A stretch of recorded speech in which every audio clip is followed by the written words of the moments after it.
Operation Confidence proudly presents America's Invisible Heroes radio talk show. Tune in weekly on Sundays from 2 p.m. to 3:30 p.m. Pacific time with your host, Consuela Mackey, co-host, U.S. Air Force veteran Matt Davidson, announcer Taylor Marcella, U.S. Army veteran and Strategies for Hope segment host, Dr. Kathy Cash, U.S. Army Reserve veteran and entertainment segment host, Charles Whitehead, U.S. Army Special Forces veteran, and I Once Was Whole segment host, Richard Cook, U.S. Army veteran and Lifeline for Women's Veterans segment host, Martha Elena Varela, National Faith Director, Chaplain, and Veterans in Recovery segment host, Anthony Akampora, and U.S. Air Force veteran and Incarcerated to Success segment host, Kevin Lewandowski. For more information or to be a guest on our show, email info@operationconfidence.org.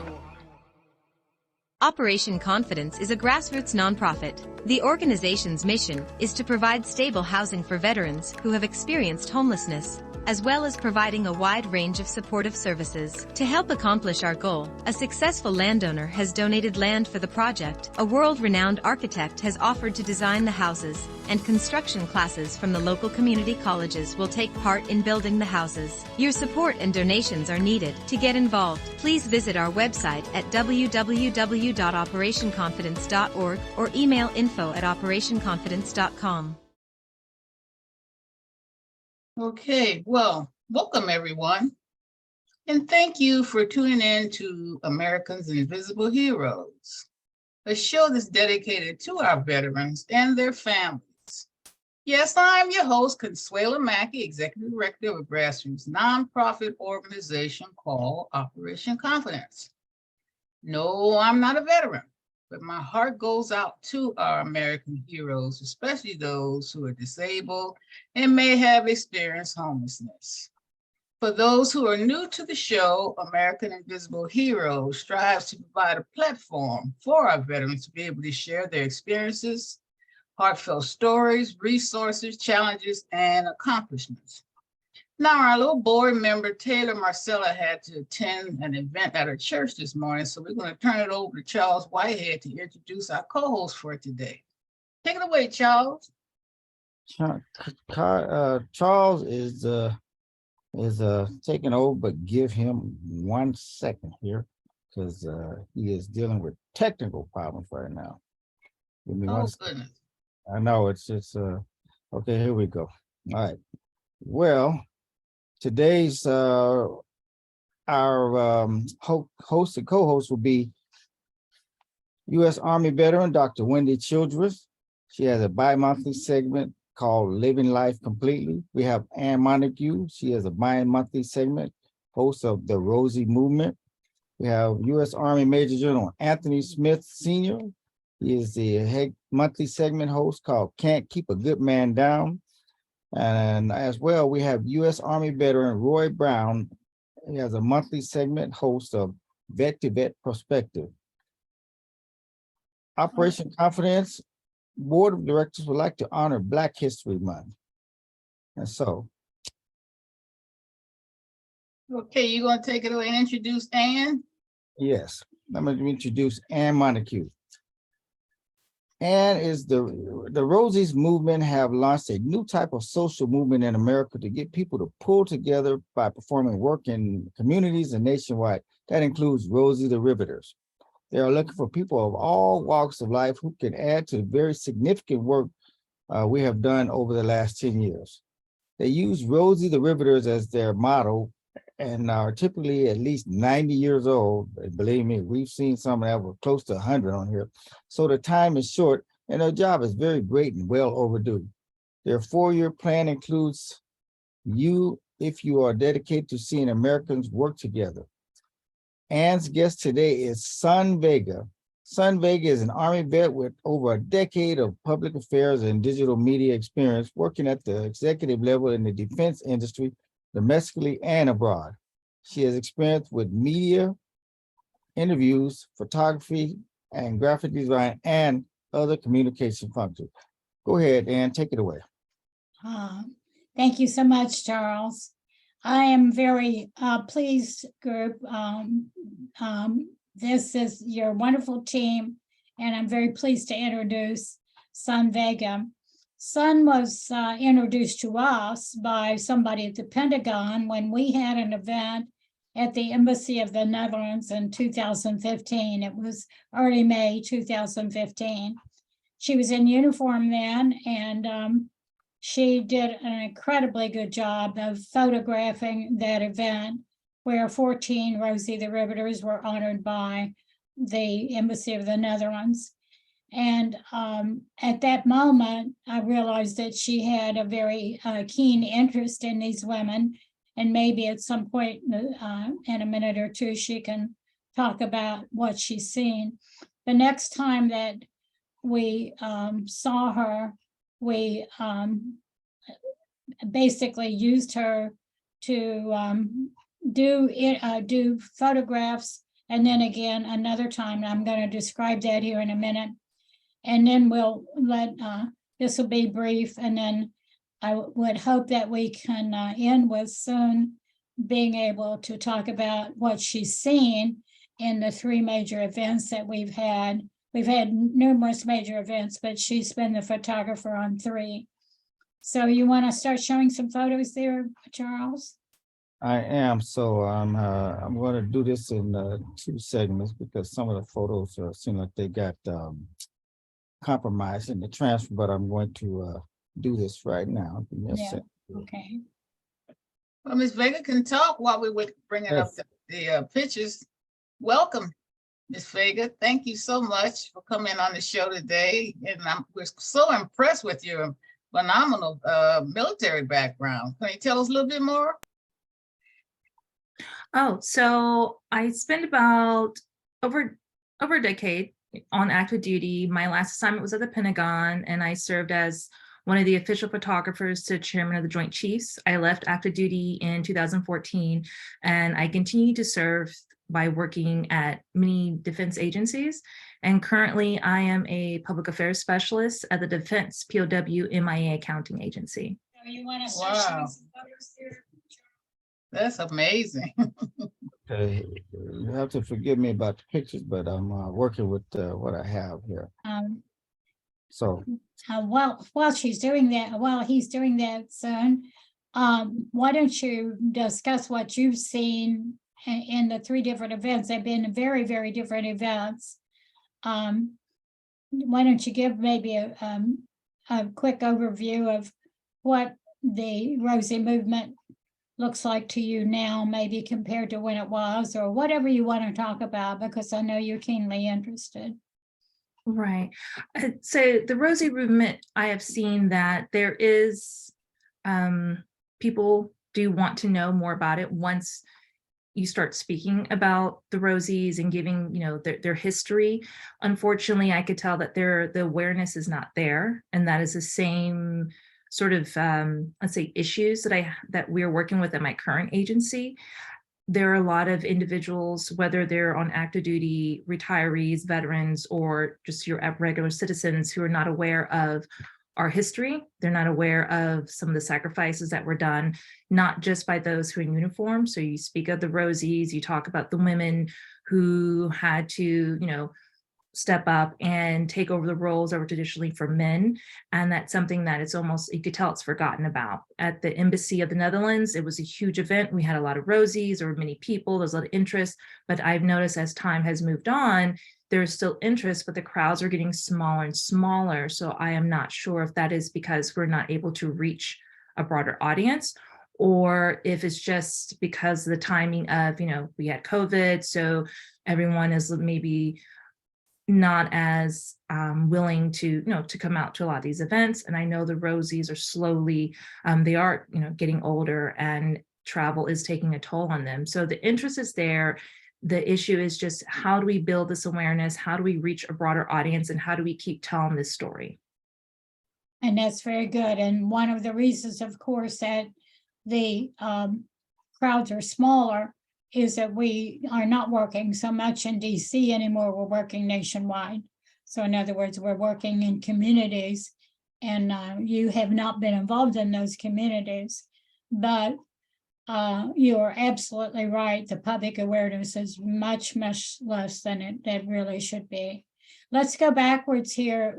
The fellow with his hand above his eyes there, that man is Arnold Lamb, and his mother died right before we had an event at the National Naval History Museum in Washington, D.C.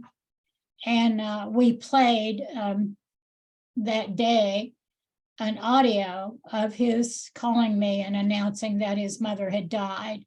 This is something that one of my board members really did not want to stress that the women are dying, but I think we've changed our mind on this because it's the reality that if we don't talk about extremely limited time, we're not going to get the interest and the public participation that we really need to have. And was his mother a Rosie? His mother was a Rosie, and not only that, she was the Rosie that we rang the first bell for. Oh, wow.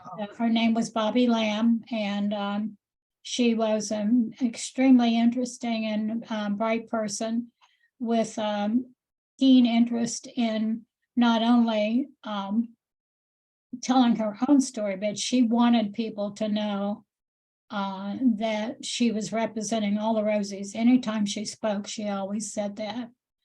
That next picture coming from right to left now, this is a picture of at the same event, but that fellow in the middle, and that's not one of Sun's best photos, but it has a good content. That fellow in the middle took care of his grandmother for many months before she died. And she had an interesting history. She was from Armenia and escaped the Armenian genocide. And he has carried on that history. And he brought that picture of his grandmother. Her name was Rose Shilligan. And he had carried that just like that all day long in that several hour event, probably 2 hour event, something like that. The Rosie, next one, and wasn't he on the show? no, but I can get him on the show if you want to. Yeah, Yeah. there was another gentleman that was on that, had his mom's picture as well, remember? I think maybe about Yeah. 7. Well, this is a special story because she had COVID, and we got international coverage for her when she died. Oh, wow. And it was quite an interesting, very dynamic story. That next picture, that tall fellow there is the ambassador of the Netherlands.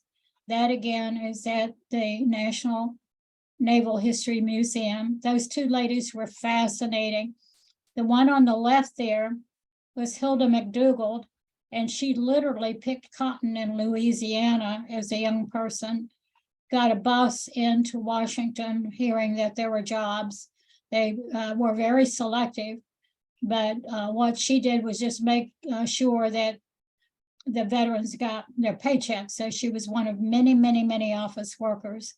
Then woman on the right there is Vanjie Paredes, and she was Filipino and eventually worked with the Philippines, the American Embassy in the Philippines. And she was 105 that day. And we've lost her in the meantime. We've lost both of those ladies in the meantime. Okay, moving on. This is an event we had last August 15th, which is essentially VJ Day. And that's June Robbins, which this group knows because June comes on very frequently. And this was not, again, the best photo content-wise, but story-wise.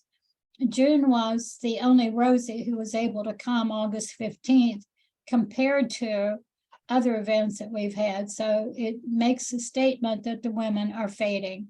June is now 96. She fell recently, broke her nose, and has black eyes and so forth. And so, you know, what I'm trying to stress is that the time is almost over for these ladies. And do you have others there, Charles? There's another one, so. Okay. I'm not sure. I'm getting a gray screen. Oh, Let me stop sharing and reach there.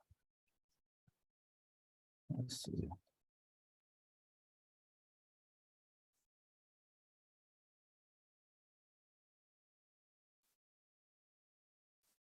Oh, I love this picture. Those are two Rosies at the Embassy of the Netherlands in early May 2015. We had 14 Rosies there that day. We could have had more, but it was hard to get them across country in a short amount of time. But that was the invitation. And if you see that invitation, it's the dogwood tree. And the women had chosen the dogwood tree as the tree that best represents them. And just a few days after that, the lady on the left there, Karina, went with 3 other Rosies to the Netherlands with us. And they planted a dogwood tree at the embassy at the same moment that they planted a dogwood tree in the Netherlands. And Karina helped to plant that tree. If you see the flowers there, you know, of course, what the people of the Netherlands are known for are their flowers. And they were absolutely incredibly beautiful everywhere you went. And keep going. Hold on, I gotta do it this way because they're, Okay. you know, because Now, I'm not necessarily showing the very best quality for soon, but I Yeah. had a little bit of a compromise to tell stories. Now that- tell me something, are these pictures by Miss Vega or she's? Yes, all of these pictures are by Son. Okay, Yeah. well, let us hear some about her now. You want to talk a little bit, Miss Vega, and tell us, you said that you were in military for how long? So over 10 years. So I Oh did my some time in God. Germany, and then I came over to Northern Virginia and spent the rest of my career here. Oh, wow. And you with who now? You said the Defense Department? Yeah, so I work for the Defense POW MIA Accounting Agency, and our mission is to go and identify, recover, and repatriate the remains of our fallen service members from past conflicts. That's Oh, an really? amazing I did job. not know that, Son. Very, very interesting. Very impressive. This picture was taken at essentially the Rosie Summit at American University on August 15th this last year. And the very important thing for me is you can't quite see it there, but behind the group there was that dogwood tree behind the group there was dedicated to the Rosies. And you can't quite see the plaque, but it's back there. And we had only 2 Rosies on August 15th. And the one, the blonde lady there, we didn't even know she was coming. So we thought we had only 1. Is that June sitting next to you? Yes. Yeah, we love June. She's Oh, been on the she's show character. several times. She's so funny. She's a character. There's no doubt about it. There's no Yes. doubt about it. Now, you remember Bill Kamer, who's been on your program several times, maybe twice. Yeah, He's yeah, on where the is far- he? He's on the far left there. Oh, okay. There's also something I want to point out. I'm trying to see where she is and I can't quite see her right now. Oh, if you go from left to right, 1, 2, 3, 4, 5, 6, 7 person, 7th person is in a dark navy suit. That is the Embassy of Germany. I'm extremely proud that we are getting really good vibes from the Embassy of Germany, because we want to stress that we are not refighting World War II. We are trying to keep the Rosie legacy going, and that is to pull together, do highest quality work, and do it in a sense of cooperation, because we have the freedom to. talking about this lady very or pleased that this lady? she came. Sorry, Charles, I didn't hear you. So this lady or this lady? Did you- The one in front of the woman with red. Okay, yeah, so here. I'm not sure. No, go to the left. Oh, And so there's Bill. one in front of the woman with the left. Yeah, there she goes. So dark blue with the white balls. Right. Okay. Now, the other thing to mention there that day was one of the outcomes of that day was that we are now working with U.S. Department of Education So the fellow smack dab in the middle there Sorry. is helping us to name schoolrooms around the country for American Rosie the Riveters. Yeah, so great. Well, thank you so much. Why don't you name the school that's already named? It's Gilmer County High School. We chose the smallest school in West Virginia because we wanted to make sure that everybody knows that you don't have to be prestigious and wealthy to be involved in the American Rosie movement, and it was extremely successful. And another thing we want to always stress is that what we are doing now is, even though the Rosies are fading so fast, the important thing is that we do projects all over the country and in other nations. So in that picture, that's a particularly important picture because that is the dogwood tree that was planted on the grounds of the embassy that day, 2 or 3 days later. And the people in that picture were people who had at one point or another kind of felt like we were leaving them out. And then all at once they began to realize that, no, even though we're doing something different, we're really trying to include everybody. So it worked pretty well. The woman on the far right there came all the way from Boston. And I believe she traveled alone. I was so proud of her for showing up there that day in Washington. Yeah, it's so cool. That there are some wonderful photos that she's taken that really are classic. They just didn't particularly have a story, and I knew you all needed to know the story. Soon, may I ask one more question before we leave? You are a veteran and you have keen interest in veterans, but do you belong to any veterans organizations right now? No, I do not. You do not. So I would encourage you to just come in now and then to this group because they are keenly interested in the current problems of veterans. And I think you can be a really good inspiration for people. And several people in this group, including myself, are disabled. And we always want to show people who have made it, actually, people who have stuck with it and persevered till they were able to help make a difference for America. And soon, don't forget about Operation Confidence. I would love to have that send you an email on what we're doing. We've always welcomed the Rosies. We've had some wonderful, wonderful interviews with them. But we're always looking for individuals such as yourself to support our efforts, which is we're working diligently night and day to provide stable housing for our veterans, especially those with a disability and may have experienced homelessness. So I'd love to share with you more about what we're doing and hopefully to get your support and involvement and what all else you have to offer. Okay? Yes, thank you. Oh, that'd be great. Well, thank you so much. I hate to move on, but we have other guests waiting and I have to get to the airport. So, Charles, you want to take it from here? All right, let's talk about Dr. Wendy Childress. She is a retired Army chaplain, having served in the Army and the California Army National Guard. She has served as an associate pastor and worked in the nonprofit sector in various capacities for over 15 years. Reverend Dr. Wendy is a life coach and the founder of Living Life Completely, LLC. A lifelong student herself, Dr. Wendy is a firm believer that education is essential and it is not confined to the traditional halls of academia. With this understanding, she sees knowledge a tool that allows the individual to live completely. Therefore, Dr. Wendy thought it would be fitting for Black History Month to honor veterans and those still in uniform who are investing in educating the minds of our children. In honor of Black History Month, Dr. Childress, please give a tribute to African American educators. And before you go on with your presentation, please give us a short prayer. Will do. Thank you, Charles.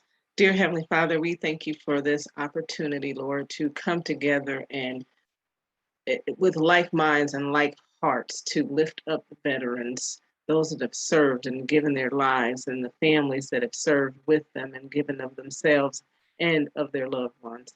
We thank you for this opportunity, Lord. We thank you for waking us up. And we ask that you give us the strength to continue on to do the work that you have for us to do. In the mighty name of Jesus, we pray, amen. Amen. So let me share, you're welcome. Let me share my screen really quick. Well, I'll share my screen.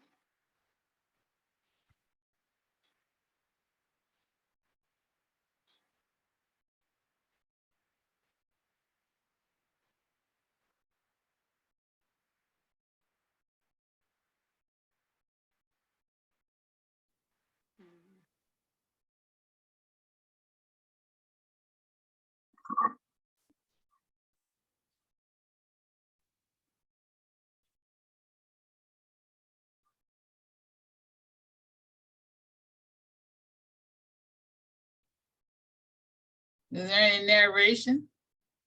Can you hear it? No. Okay, let's try this. Let's try this one more time.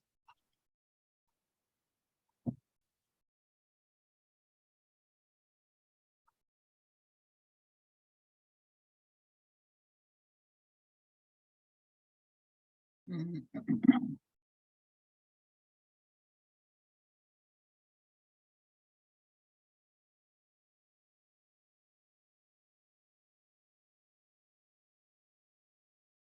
Well, maybe you can tell us a little bit about what it is while you're trying to search for the video.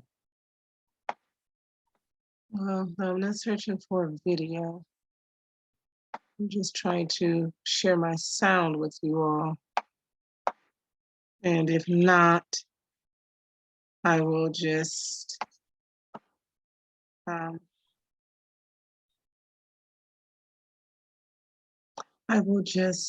go ahead and. Is it a video? Like a short video? Yeah, that's okay. I'll make it work. Okay. Well, so can let me know, did you hear that at all? And if not, I will just, did you hear anything? Nothing. Okay.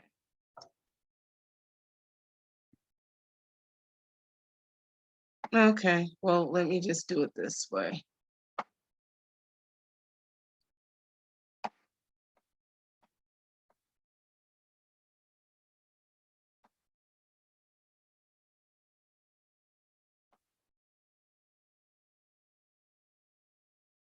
Okay, so much for that. Give me a moment.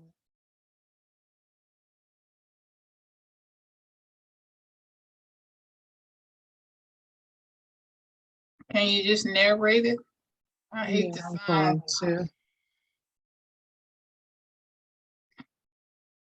I hate to sound rushy. No, There we go. no, because I'm with you. I agree 100% with you about the time. So, so in honor of Black History Month, I, as I said, thought it'd be fitting to share the lives of some of our African American educators, those veterans who are, and who have served in education. And let me see if I can mute this. Do you hear anything in the background at all? No. Okay, good. So, and as Charles read, I believe education is not just confined to the classroom. Education takes place everywhere. It takes place in our communities, our homes, our backyards, everywhere we go on vacation. You can always learn something. And I just want to emphasize that, because sometimes we think education only takes place in the classroom, but that is not true. So I am going to share the lives of 5 of our educators. But prior to that, I am going to share a few quotes with you.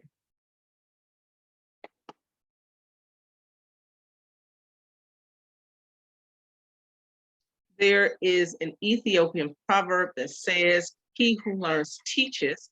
And there's another African proverb that says, "If you close your eyes to facts, you will learn through accidents." And one of my favorites, written by me, says, "The world is a classroom waiting for you to explore it, that you might grow intellectually, socially, and spiritually. Have fun and experience its wonders." Now we'll take a look at one of our first educators, Brenda L. Moore, PhD, served in the U.S. Army from 73 to 79. She's an associate professor of sociology at the University at Buffalo. Dr. Moore is sought after for her expertise on the service, women's military service. I'm sorry, because I'm hearing the sound in my ear.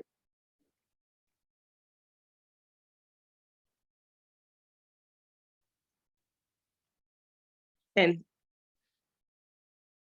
then we have Darren Rainey, who is also a U.S. Army veteran. He concluded his military career in 2017, and he went into education. He's a language arts teacher and athletic director in Wilmington, Delaware. He serves as the director of curriculum and instruction. He also works as an adjunct professor at Relay Graduate School of Education. And in addition, he serves as an impact leader with Profound Gentlemen, Inc., an organization that builds communities of male educators of color who provide a profound additional impact on the communities they serve. And this is definitely important, as we are in dire need of African American and Black male educators in our classrooms. Warren Dorsey is another one of our educators. He served in the Army in 1943 during World War II. Dorsey had already earned his degrees prior to entering the Army. Dorsey said his degree made him an anomaly of sorts for the Army. The Army was strictly segregated then. African American men who enlisted prior to then, they were usually assigned, almost always assigned, to service groups like the labor group or cooking or something. The Army had little to no experience in utilizing African Americans who were pretty well, I'm sorry. You know what? I am sorry. Because That's okay. Go ahead. I see, I'm still hearing the sound in my ear. I I understand. recorded it, and it's driving me absolutely bonkers. Well, you're And, doing well. Continue on. Okay, it's driving me bonkers, like I said. So Dorsey was an anomaly because they weren't accustomed to us being educated. So he had already earned his degree in microbiology from Morgan State College, which is now Morgan State University. And I'm going to do it this way because this way I don't hear the sound. And after that, he was ordered to report to duty 2 weeks later after receiving his degree. After receiving his degree, after his tour in the military, he went back to school and earned a degree in education, where he taught locally in his community of Frederick, Maryland. He eventually became an assistant principal and ultimately becoming a principal. Dorsey retired in the 1980s. And our next educator, Charity Adams Early, shares two things in common with Dorsey. Both served during World War II, and both had obtained their degrees prior to entering. Dorsey is interesting in that her last name is apropos for her character. Dorsey was intellectually gifted. She entered elementary school as a second grader. So she skipped kindergarten and first grade.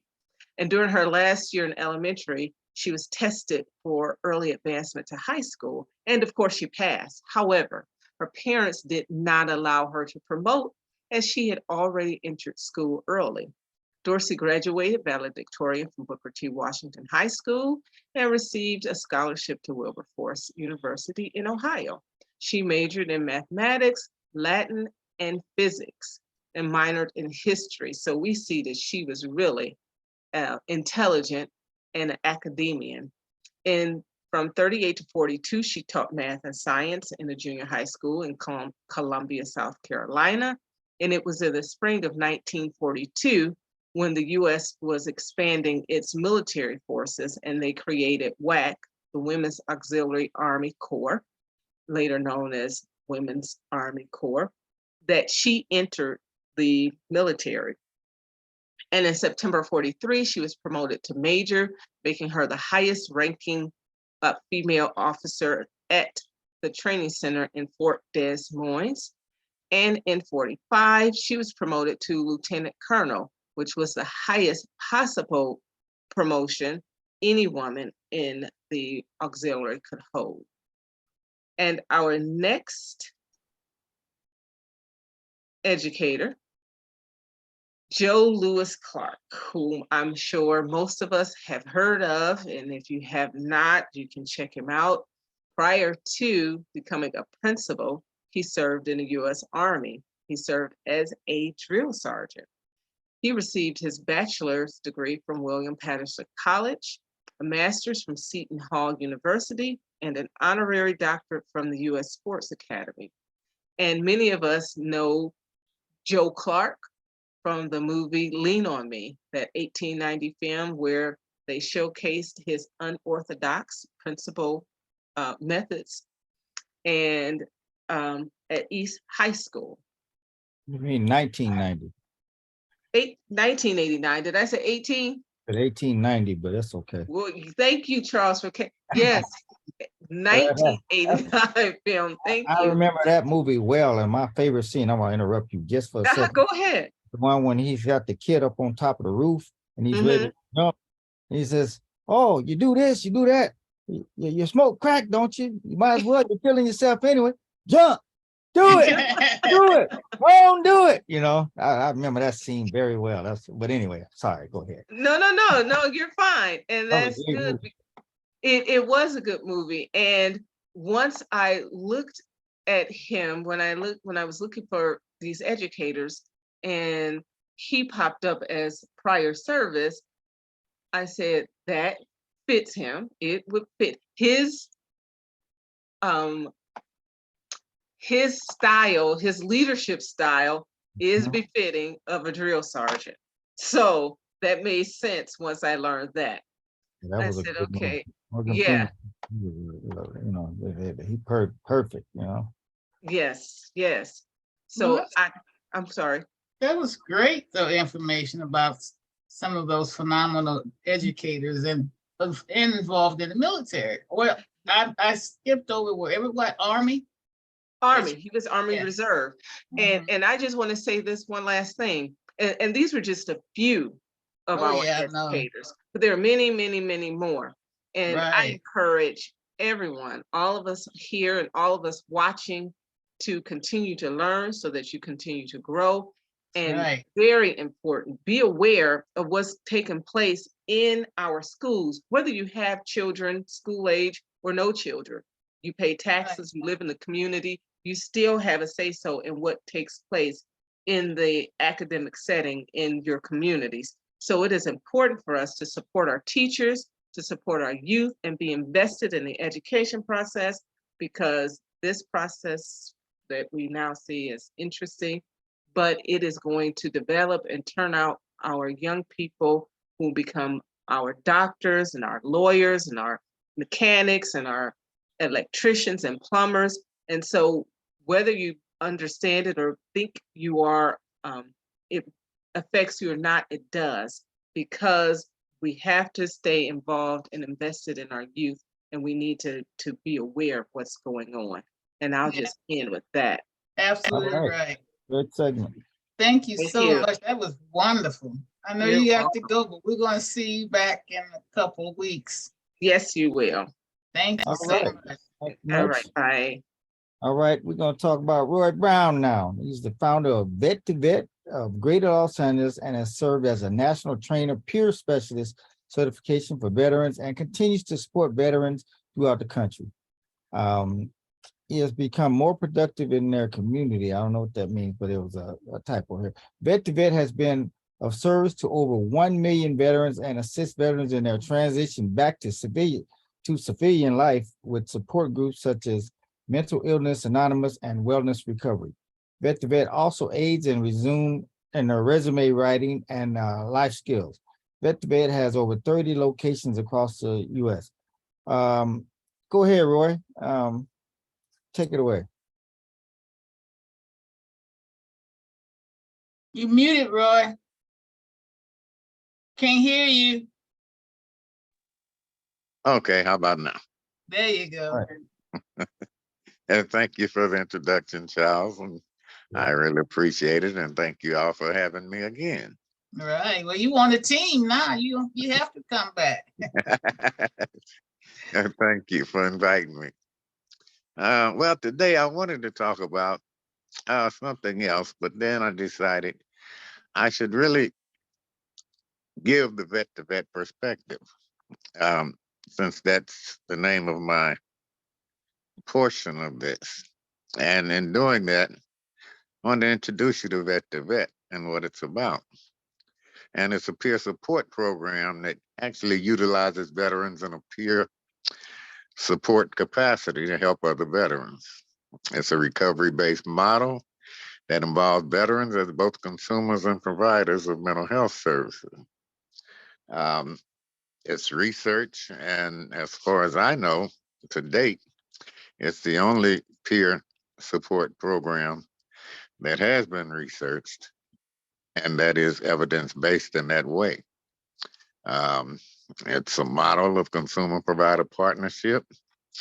Um, the people that wrote it, I think we met Mo Armstrong a couple of weeks ago. He was a veteran mental health consultant for the. Dynamic gentleman. Yes, he's a great man. um, we had Sandra Resnick, who at that time was with the New England MIREC and the Northeast Program Evaluation Center of Yale University School of Medicine. Any program that goes into the Veterans Administration has to be evaluated by the Northeast Program Evaluation Center. She's now over the Office of Mental Health for the VA in Washington, D.C. We had Mary Speraza, who was a social work supervisor, and Dr. Robert Rosenheck, another very good man and very easy to work with. He's a professor and he's um, over the Northeast Program Evaluation Center and at Yale University. Now, all of these people got together and decided that they would try a program that it actually was meant not to be run by the VA.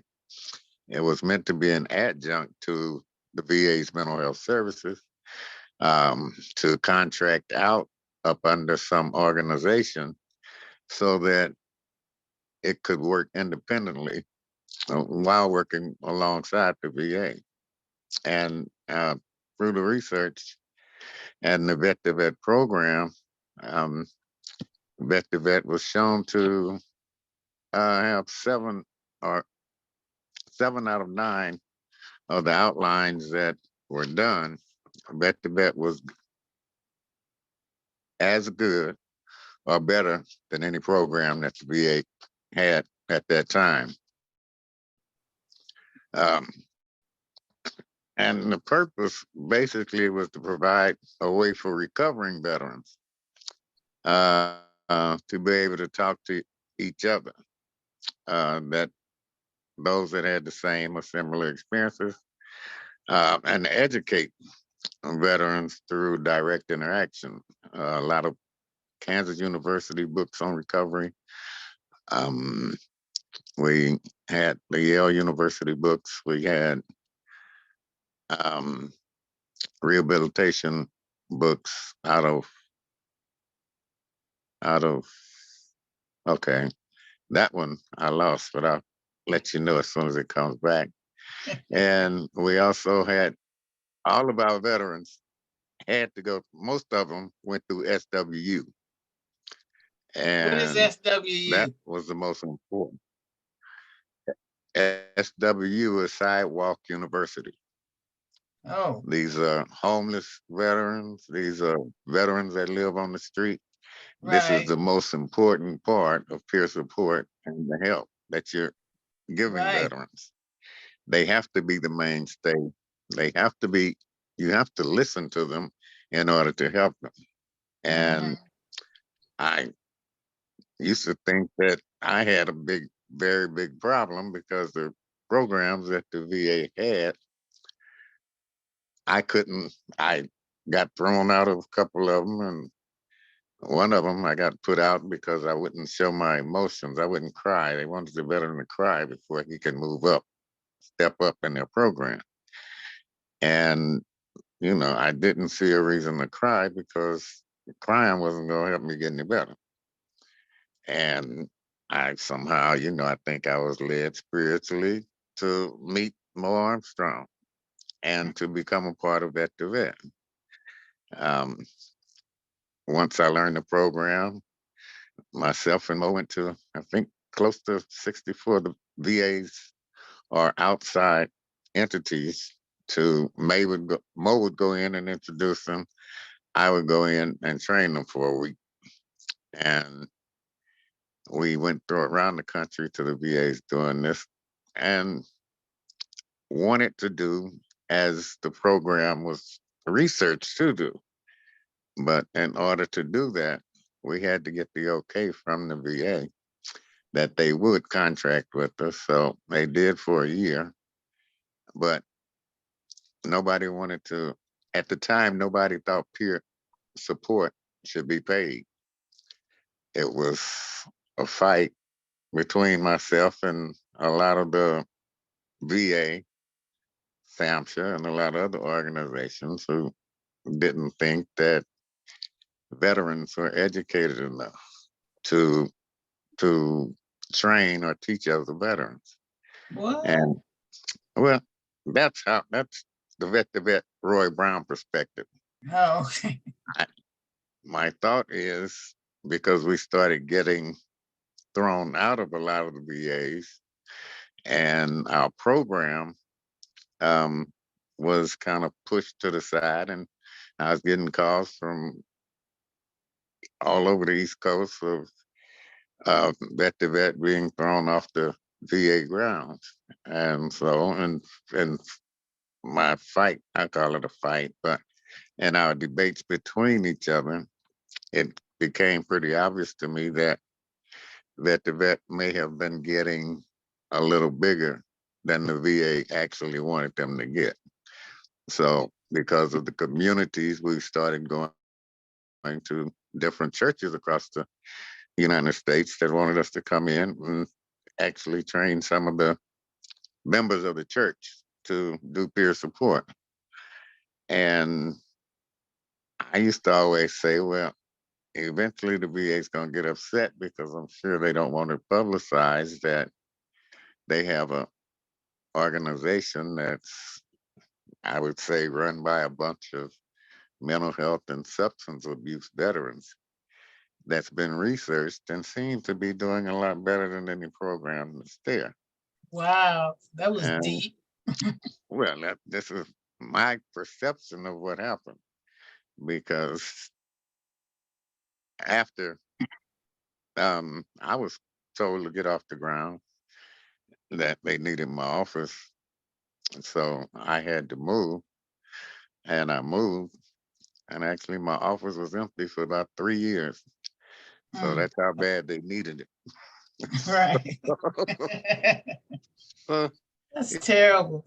Crazy. it's really, it is, but Doesn't that's the surprise me part. though. What did you My say, thing, Charles? I said, it doesn't surprise me though. Mm, well, no, it's a part of the sidewalk university I was talking about. That we Mhm. go through a lot of things that a lot of people I don't think realize as veterans, but as long as we can sit down and talk to each other, it don't matter whether it's in a McDonald's up under a tree somewhere right. or out on the sidewalk down on Skid Row. As Mm, long as we can talk and let each other know about some of the things that are going on and a lot of the programs that are becoming available, a lot of the things that happened to us that weren't told to us at the time. I was reading an article this morning about um, for 45 years we were using, what is it? We were subject to some fire equipment that was cancerous, they found out. But Mm. we were going through it for 45 years. So, and I will get more information on it to pass out in my next time on. But the development of peer support, you know, as an adjunct to mental health services, um, became something that, in order to be an adjunct, you have to work along with people, and that wasn't happening. Um, it got to the point where you had veterans that worked with vet to vet, and veterans that worked with the VA coming into conflict because one throughout the other may be getting into their money. And you had problems with vet to vet and social workers because social workers at the time thought that vet to vet was trying a threat to their positions and to their jobs.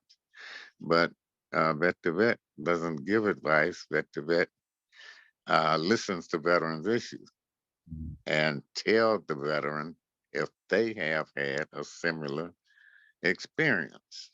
This is all. And the veteran can take from that experience what he wants. But our job is to tell the story and also tell how we survived it. Also tell how we're going through it now. I can tell veterans that it took me, I guess, 35, close to 35 years to get my benefits. really? Yeah, that's unfortunate, Yeah, it is. That sounds But something like Charles, right? Oh yeah, it's that's the regular story. It's a regular story. What yeah, about you, Anthony? You got all your Uh, benefits? yeah, I kind of got mine out. You remember I did special stuff in the military, so I was Yeah. automatically 100% rated with a Purple Heart. So I try to go back and help those that are going through that type of stuff. I kind of, with that Purple Heart, it made it a little bit different for me. Did they Oh, deny you the first time anyway? No, I never got, I Okay, didn't even have, because my injuries were so bad, I right, didn't right. even have to go through Wow. CMPs or nothing like that, because Yeah. they took me straight out of a body bag, remember? I see you, yeah, when they see you have parts missing and all of that, But I know Right. people who have been who are amputees who got denied in their first time. So yeah, Oh, so that was protocol. that's it. That's true. And they do that because a lot of veterans don't realize Mhm. a lot of veterans get frustrated and Yeah, won't appeal it. That's why they do it. exactly. They don't have to pay that veteran because that veteran got so frustrated he went out and used drugs. So no, we and can bring he him and in the VA. the stories that I've heard, they're intimidated of being having to go before the big boys and challenge it too, Well, yeah, no, I had a yeah, big And problem. the red tape is so hard. It And those is. It it is. made it we because of found what on the street. Vietnam, Hmm? because of what Vietnam veterans went through and Korean veterans went through, it Mhm. kind of made it easier for OIF and Desert Storm. No, it really OIF, we got an easier Yeah, pass, I could say, because all the stuff that you older veterans went through, you kind of made it so people like me didn't have all that heart because y'all was there on the ground with us. Bam, and got us through. Which y'all didn't have that type of mentorship and guidance when y'all came through. So right. and they had, because of them, they lightened the load for us to get through them CMPs and getting our ratings and stuff. But while they're still fighting to get theirs for years. Yeah. Right, right. We're gonna have to wrap Yeah. this up, but you know, that's great. Roy, you know, good information, man. It's like you know, Roy, you got to keep on sharing now. Come back though, because you got some good information. I mean, some of the things that you've gone through and a lot of our other veterans gone through. This is what we want to show, you know, on the show and share with individuals. Do you still take calls or send you emails? Can anyone get in touch with you? Yeah. They can get What's in your touch with email me. address? It's ara4756@yahoo.com Can you repeat that? and ara4756@yahoo.com. And you can also reach me at 323-671-6878. Let me And say it again. 32 Always play. 323-671-6878. That's all great. right. And I would like to, one thing, Charles, is to let veterans know that if they can't get service connected, the VA has a non-service connected pension that you can apply for. You know, I Correct. just found that out recently. You know, What? yeah, and I mean recently. I'm talking about in the last 4 or 5 months, because I've been fighting with you know, the VA, and because I'm on the Paralyzed Veterans of America Board of Directors, you know, the NSO just told me, oh, well, you know, they have a program here in Long Beach where if you're spinal cord injury, they do healthcare for that. I said, all these years you never told me, and I you know, it kind of ticked me off a little, because Don't people blame don't you. know that. You holding on to that. He said, oh, I'm not service connected. I got mine through that. I said, oh wow, this is great. You know. See, that's what we find out though. It's so much Uh-huh. secretness and, you know, withholding information. I mean, I don't understand. I mean, look how long Operation Commons been out here beating the streets, you know? But I mean, God won't let me stop. You're right. Right. Yeah, come again. You're But right. it's You're so right. unfair, you know? It But is. Yeah. and Charles, you've been since the 80s, you've been trying to get your benefit. You know, that was when it happened in '82.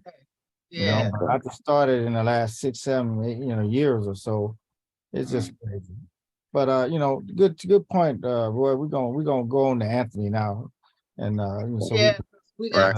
got to Yeah. wind it up. I got to get to the airport a little bit. I'm just gonna read a short little bit about you, Anthony, because you can tell the rest. Anthony Smith Sr. is a retired U.S. Major. He served in the military 22 years from active duty, reserve, and National Guard. After serving in several campaigns, he was injured in combat in Operation Iraqi Freedom in 2004 at Camp Taji, serving with the 1st Cavalry Division, 39th Infantry Brigade, BMMC, Special Operation Infantry / Quartermaster. He was heard up to April 24, 2004. And you know what I'm gonna say? I'm gonna just let you tell us the rest, Anthony, because you know you're a regular here. People who want to hear the story, always go to our operationconfidence.org, our website, and you can hear about all of these great hosts. You know, and go ahead, Ant-Man, take it away. Well, on April 24th of 2004, Camp Taji came under attack. They got in through the back gate. One of those old trucks they had, they shot an RPG off the back of the truck to hit the bunker. Instead of that RPG hitting the bunker, it went through the right side of my hip. Okay, Anthony, sorry about that, but give us a short prayer, because you are, you know, you're in the ministry. So give us a short prayer before you Go on. I had something for y'all. Okay. So I got something for y'all today. I prepared something for y'all today to in the midst of that prayer. Okay. You might like, I think you might like it. I think a lot of y'all might like what I put together here for you. Okay. But while I was placing a body bag, it was 45 minutes later, they came along looking for my dog tags. Found out I was still alive, pulled me out of the body bag, but my records had already went forward. So they didn't know what my blood type was. So they gave me the blood that was on hand, sent my body into shock, and I was in a coma for 62 days, not expected to wake up. But I woke up, a lot of pain, so they induced a coma for 2 more weeks. Then I started my road to recovery, where I had the best people to think of, like Nico Mangalongo and Challenge Athlete Operation Rebound, to get me back going on my feet. That I became, eventually got my 10th degree black belt in Taekwondo, 9th degree in Black Lotus, 8th degree in Shotokan, and my 1st degree in Judo ever since my injuries up until today. And God's really been blessing me with Arkansas Freedom Fund Foundation, where we do a veterans helping veteran as well, kind of like the vet to vet. And I understand some of the things you went through as we start growing. And with Challenge Athlete, those are the spinal cord injuries, amputees, or have other issues going on. We have Operation Rebound that can push veterans in faster to start getting back into sports. Competed in several sports. It actually got me into the United States para taekwondo team, where I trained with the U.S. team, and won 2 championships with the U.S. Paralympic Taekwondo team, and got to go on a lot of trips that made my life wonderful. And then God blessed me into the calling where now I'm the pastor of Wilson Chapel Missionary Baptist Church and Jubilee Missionary Baptist Church, and been head of the Board of Education for the last 3 months. So it's been awesome. And you know, nobody can believe how much you're doing, and you're an amputee. Tell them about what happened real quick. I mean, you have you doing all this taekwondo with one arm. Oh yeah, I became the first disabled athlete. I got my grandbaby here that's bugging me all of a sudden. I got my I became the first disabled athlete fighting against able-bodied athletes to win the world championship at Battle of Atlanta. I also travel across the world. I got 32 martial arts schools under the AOBK, where I'm listed as the only ranked person in the world that has the title A-Rod. Wow. Nobody in the world has the title. I'm the first founder of any adaptive martial arts academy that's going on, and continue to work with disabled kids and kids that have special needs. And We you say teach free martial arts. your hip is missing too, isn't it? Are you around here kicking people? Well, I was saying, my injuries are, I got hit by an RPG. I got hit with 450 cal rounds to the body. A mortar went off in front of me, threw me into a concrete wall. So I have TBI level 2. I'm blind in my right eye. So it's not me winking at everybody since I've been on here. Nose, my nose been broke. As you can see, I lost all my teeth. I didn't put them in today because I got tired. Lost hearing in my right ear. Of course, I lost my right arm. I lost my full right hip. I lost my right kidney, part of my bowels. And right now I have a hernia on this side for wearing a colostomy bag for a whole year, 2004 to 2005 during my recovery. Still doing it though. And he's still a Superman. That's right. I love it. I love it. So what's coming next? I mean, you just ran up the Empire State Building. You're not. You're adventurous. What I got planned now, I'm training for my last fight in Taekwondo. It's going to be in Louisville, Kentucky in July. I'll be fighting my last, and I'm going to be fully retired from any martial arts fighting and stuff. But I'm going to start being able to get around and run the schools better and be a pastor more principally at the churches, because all of it's coming together, because I have a grandbaby that's in the hospital. Wow. My mother, my brother's 88th birthday is coming up in this month, And oh, matter of fact, it's my sister's birthday today. Happy birthday, Big T. So we have all them great things going on as we continue to push forward. And Right. got Well, the brothers at Kappa Lambda Chi and all those guys trying to get on board with us as well. we're so proud of you, though. I mean, you're such a role model. Nobody can complain once they hear your story, you know?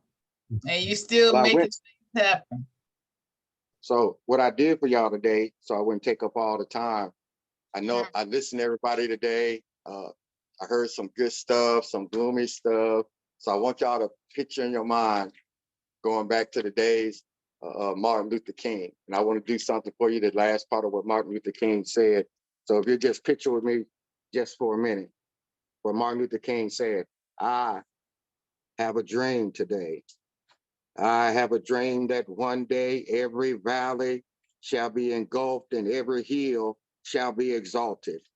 Every mountain shall be made low and rough places will be made plain and the crooked places will be made straight and the glory of the Lord shall reveal all flesh shall see it together. That in our hope, this faith that is good to go in the south with this faith, we will be able to shrew out the mountains of despair and stones of hope. With this faith, we will be able to transform the jangling discourse of our nations into a beautiful sympathy of brotherhood. With this faith, we will be able to walk together, to pray together, to struggle together, to grow together and go to jail together, to climb up the freedom mountains together, knowing that we shall all be free one day. This will be the day when all of God's children will be able to sing that meaning, my country, 'tis of thee, sweet land of liberty, of thee I sing, land where my fathers died, land of the pilgrim's pride, from every mountainside, let freedom ring. And if America is to be a great nation, this will become true. So let freedom ring from the hilltops of New Hampshire. Let freedom ring from the mighty mountains of New York. Let freedom ring from the heights and algiers of Pennsylvania. Let the freedom ring from the snow-capped mountains of Colorado. Let freedom ring from every conclave slopes of California. And not only that, let freedom ring from the stony mountains of Georgia. Let freedom ring from every hilltop, molehill of Mississippi and every mountainside. And when we let freedom ring, we will let freedom ring from every tropical and every hamlet, from every state to every city. We will be able to speed up the day when all God's children, Black and white, Jews and Gentiles, Protestants and Catholics, will be able to join hands and sing that old Negro spiritual song at this, free at last, free at last. Thank God Almighty, we're free at last. I hope that brought something to you guys. All right. Got All right, that. Doc. I All right. love you for that. All right.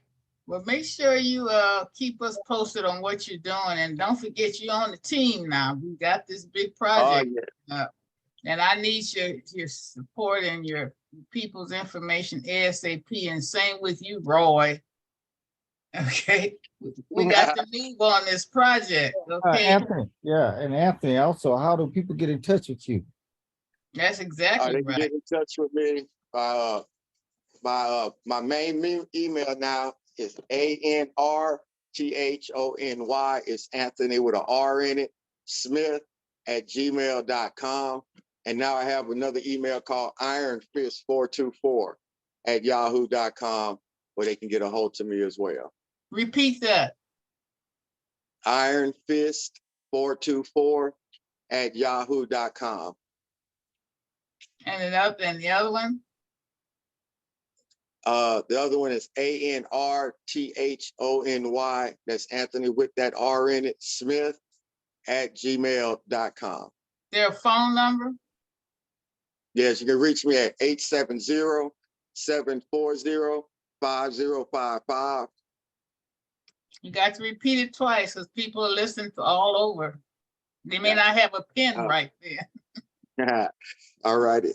That's 870-740-5055. Okay.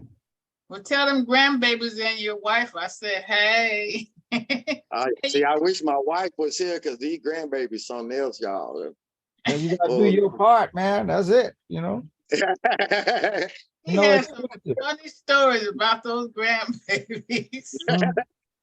y'all wouldn't believe what they did lately, but I'll inform you of real that one on the quick. next one. Oh, well, I had told, I got a little baby grandbaby, right? And I got a heat, how you had the heated floors where the heat comes up. Right. So it stopped working. So I put a floor heater on the floor, and the baby was sitting over on one end, the little bitty baby only 10 months old. So I told my other grandkids, I said, take the heater and move it over by the baby so it can get warm while they're laying on the floor. Man, the next thing I looked up, they had the baby by the blanket just slides. What are y'all doing? We're bringing the baby to the heater. So the baby sliding off across the floor. I said, no, it's supposed to be the other way around. Bring the heater to the baby. They're gonna do it the easy way. You can write a cartoon about those kids. You got some funny stuff about them. Or just do a YouTube about. I bet they'll be famous. Like you said, one time the refrigerator door was hanging off or something, right? They decided they want to get up to the top. So they climbed up on the refrigerator door and broke all the handles on the refrigerator door. See? That was Bebe's kids. I told Charles one time, I said, I ought to get this stuff filmed. So at the end of the shows, he won't have to play cat videos. Yeah, that'd be the funny animal. That's right there. We just use your grandkids. That would be, why don't you do that though? I'm serious. I got it's random. It don't happen. You can't script it, So. No, just when he's from his phone, just when you see it, start I'm gonna recording. try to catch him. Yeah, I'm gonna catch him. That's too I just got to get that phone on at the right time, like when they're flipping off the top of the Hummer and landing on their head and stuff. Yeah. Yeah, that would have been a good one. All right, so we're going. That's good. We're gonna move on now. Okay, it's on you, Charles. Getting ready to run now. Let's talk about Mr. Frank Clark here. Say we are all excited that the Kansas City Chiefs won the Super Bowl last Sunday. But did you know that Operation Confidence hosted a football camp for inner city kids in South Central LA for Frank Clark of the Kansas City Chiefs? The 2-day event took place at Linwood High School, and thanks to me, wow, I didn't do nothing but show up. On Saturday, June 25th, a camp session was held for disabled veterans and other individuals with disabilities. On Sunday, the 26th, they hosted two camp sessions for kids, one for children ages 4 to 8 and another for children 9 to 12. Operation Confidence is a nonprofit organization that advocates for disabled veterans and has assisted 10,000 plus individuals with disabilities with wraparound services to better become productive members of society. Yeah, that camp was nice, and since he's won the Super Bowl, because at the end of the camp, I was sweating him. I said, I want a red t-shirt. They would give everybody white t-shirts. I said, I don't wear white t-shirts, because they get dirty. I said, I want a red t-shirt. They couldn't find a red t-shirt. It's like, they had one that was probably a 10X. I'm just. I said, well, that's a car ride. That's I can cover my car with something like that. Yeah, so really. It wasn't a 10X, but I'm being a little fun. I'm embellishing a little bit, but Charles and I had the best time though. It was a lot of work. We worked on it night and day. And I tried to go through several different schools and colleges to no luck. He found Linwood and we took it on from there. So we worked as a heck of a team, but we got it done. And to know that we were part of history by them winning the Super Bowl, we actually were involved with them last summer. So we're gonna take that and use that as a marketing tool so we can move on with it. Send his foundation an email. Tell Frank I'm still waiting for my red jersey. Okay. Now to change it from t-shirt to jersey. Yeah, right. Well, I want that signed red jersey now. I want Vet to Vet and Anthony's organization, and also Nico's to all be a part of this when I send this letter out.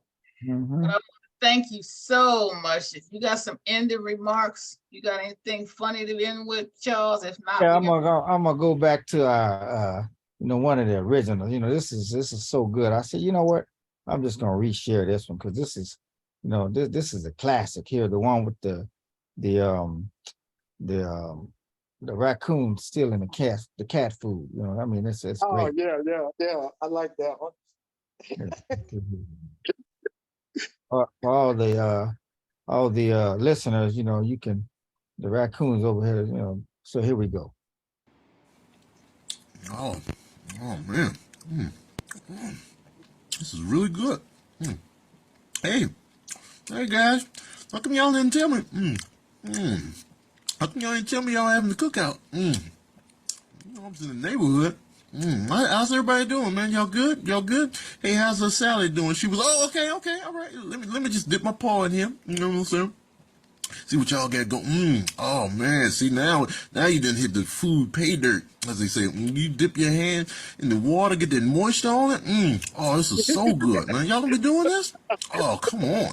Oh, you just grab some, you grab a handful, you dip it in the water. You see, get in on this, man. Come on, man. Try a little bit. You taste it. Okay, all right. Y'all a little uptight, but that's what these cookouts are for. You feel me? But listen. I gotta get on out of here, guys. Oh, thank you. I gotta get on out of here, man. But you know what, man? I'm gonna be in this traffic on the way back home, man. I don't want to get hungry on the freeway. Let me just grab something to go and then tip on out. Y'all be good. Praise God, man. You ran off on those hind legs. He's so silly. He's a silly man here. Well, I thank you so much, Charles. Come on, sign us on. I'll close it. Right. Okay. All right. Here we go. Before we close the show, or Ms. Connie closes the show, we'd like to encourage our viewers and listeners to visit Operation Confidence resource page for some amazing resources. Also, we'd like to inform everyone about Operation Confidence Positive Redirection Team. It's a group of male and female veterans who are mentors, having overcome several similar challenges and situations transiting back into mainstream society. To be connected or become a team member, email us at info@operationconfidence.org. We are excited about Operation Confidence, Combat Boots and Lace, Women Veterans Mentoring, and Creative Arts Group, and Operation Confidence Distinguished Male Veterans Mentors and Dress for Success Modeling Group. To get involved, email info@operationconfidence.org, and Zoom meetings will take place the first Saturday of the month. Okay. Well, we're excited about the show today. We want to thank all of our wonderful, amazing guests for coming on. And we want to remind our viewers and our listeners that the purpose for the show is to be able to make you aware of Operation Confidence's mission, which is to provide stable housing for our veterans with a wide range of supportive services. So we need everyone to get involved and help us with our grassroots efforts. So to do so, contact us by sending an email to info@operationconfidence.org. That's info@operationconfidence.org. And don't forget to visit our website, www.operationconfidence.org. And please don't forget to subscribe to our American Invisible Heroes YouTube channel. We joined on June the 4th, 2021. And to date, we have over 115,000 views. We're just moving right along. And so also, we want everyone to know that not only is Operation Confidence American Invisible Heroes on YouTube, but we're streaming on Spotify, Apple, Google Podcasts, as well as Amazon, iHeart, Switch, and Twitch podcast. So we're moving right along, everyone. Thank you so much to all of our amazing guests, our co-hosts. We couldn't do without you guys. And thank you so much. And we'll see you again next week. All right, I'm for this closing video, and then we're going next week. Next week I'll be back at the Aquarium of the Pacific. Okay, Taylor will be back next Yeah, we'll week. be, I'll zoom in because we're playing early. And, you know, I don't know if I'll still be around there, but either way, you know, you'll hear something from me. Okay, great. Need All to right, hear from you. Because I thought you might have been at the All-Star game.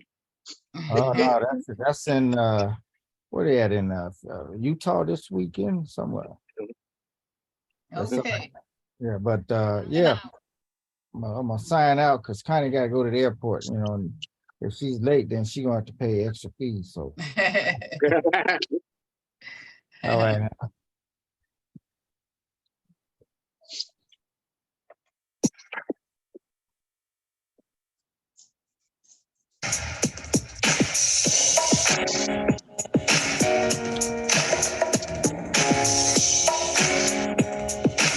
Ooh, press play.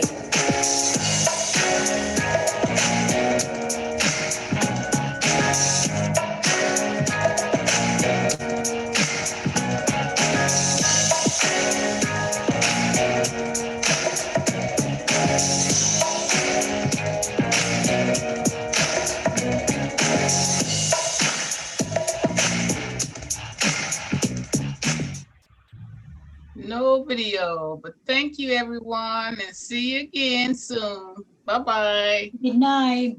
Night night.